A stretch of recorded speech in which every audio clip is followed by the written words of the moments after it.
One way to get our heads around the complexity of the modern societal systems model is to take the model back in time to a point where the societal system is at a lower stage of development. And in doing so, focus on what I would call a classic model of underdeveloped societal systems. We're all familiar with these from the literature, the historical texts, shall we say, of monarchies in Europe or the Middle East and Africa. This is a fairly universal model of underdeveloped societal systems, almost invariably autocratic. Ancient Rome, ancient Greece, the Persian Empire, the Mughal Empire, or the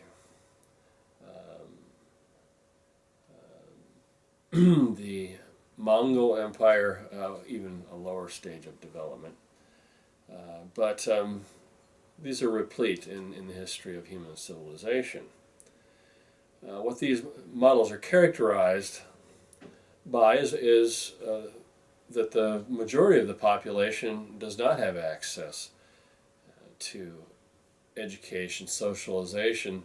They largely exist in small groups or even as familial groups, clan groups, tribe groups. And there's very little organization or minimal organization, very little interaction amongst groups except those groups that live in proximity to one another. But at the state end, you have an elite group that is highly organized, and through the higher level of organization and their willingness to use coercive strategies in order to impose a social order on the political space, they managed to form a fairly coherent, although small, organized sector around the state. There is some penetration into a civil society, but civil society in this case is mainly populated by artisan or trade groups, groups that are providing services to the ruling group or the ruling elites, and they stand in between the elites and the very large majority of marginalized sectors who often in the lesser developed societal systems could even entail slave labor or serf labor or other forms of highly exploited labor resources. They are kept in check mainly through the imposition or the prolongation of their ignorance, their inability to associate, their inability to organize in large groups that can challenge the authority of the well-organized central state. So, in the classic historic model of underdeveloped societal systems, the relative capabilities of the state sector are clearly superior to the other major sectors, and so autocratic authority is concentrated in the state. Now, this doesn't preclude the emergence of a rudimentary form of democracy, as we see in Athens, in the Greek Empire. And we also see rudimentary forms of democracy in underdeveloped societies in the modern context. But these are relatively rare, and there's a reason for that.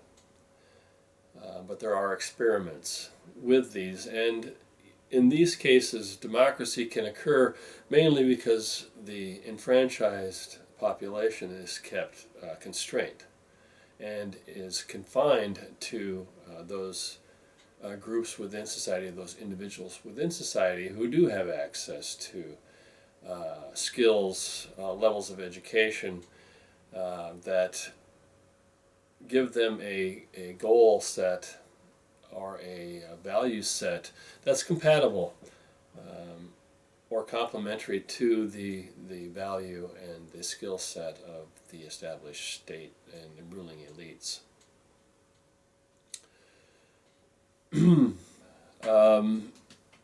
External influences are almost entirely due to relations with neighboring and powerful states and largely confined to interstate relations.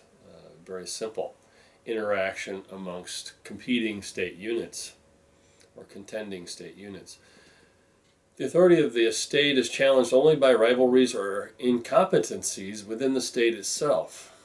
The only individuals or subgroups within the societal system are groups that were actually created or are dependent upon the organization and authority structure of the state, but due to circumstances or changing conditions, find themselves with interests that are not fully compatible with another sector or the ruling group.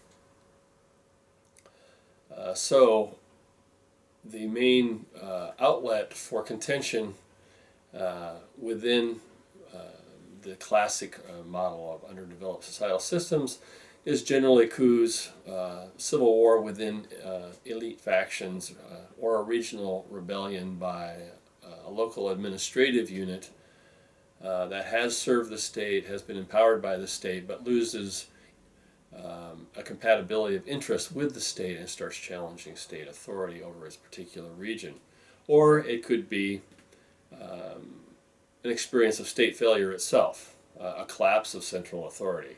I think the classic example or treatment of a state failure situation can be found in Thomas Hobbes' Leviathan, which is many take as a treatise on how to form government, but really is a treatise on how to reform government after central authority collapses, and how to deal with this, what he calls the state of nature, which is not a state of nature at all, but it is a collapse of state authority into constituent groups who are contending, who have no organizational structure to make them coherent, cohesive, and in this state of insecurity and uncertainty and lack of communication and trust in relationships, the incentive structure is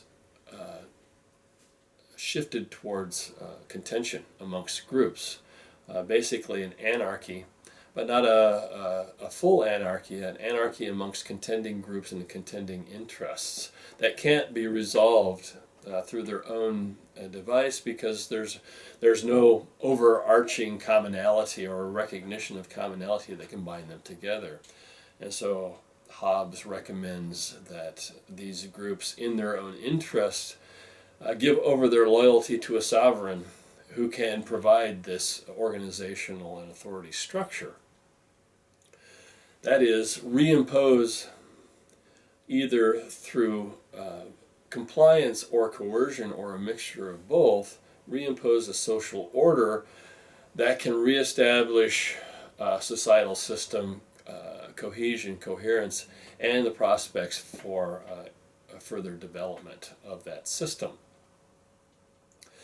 So rather than take that as a perspective on what human beings are like without government, one should take that in the context in which it exists, that once government fails, how do you reestablish a social order? And so a lot of our examination into the problem of state failure really looks at that kind of a situation. For example, Somalia is very similar in the situation that existed in England at the time that Thomas Hobbes was writing.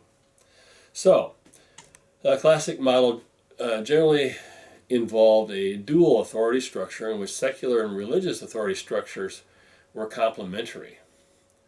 Often the religious authority had more extensive informal penetration through civil society and perhaps extended into the marginal sector. As the Marxist-Leninists were known to lament that religion was the opiate of the masses, this would be a state religion, a state that was compatible with the interests of the ruling elite, that used religion to organize and to provide minimal services for the marginal sectors, mainly to have access to those sectors, and basically to prevent the formation of any alternative authority structure that might challenge the authority of the state. State authority penetration was often accomplished through symbiotic, informal alliances with traditional local authorities that enjoyed a large measure of local autonomy.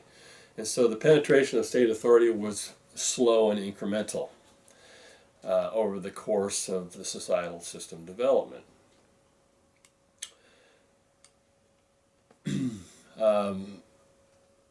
State authority the general lack of organization and networking prevented marginal sectors from organizing any meaningful threat to state authority, even though militancy and extremism was relatively common in the marginal sector. Revolutionary potential was largely confined to the rare spontaneous outbreaks of violence that persisted long enough to envelop relatively large numbers of militants and disaffected populations. For example, the Spartacus rebellion in the 1st century BC Rome, or the Stenka Razin rebellion in 17th century Russia.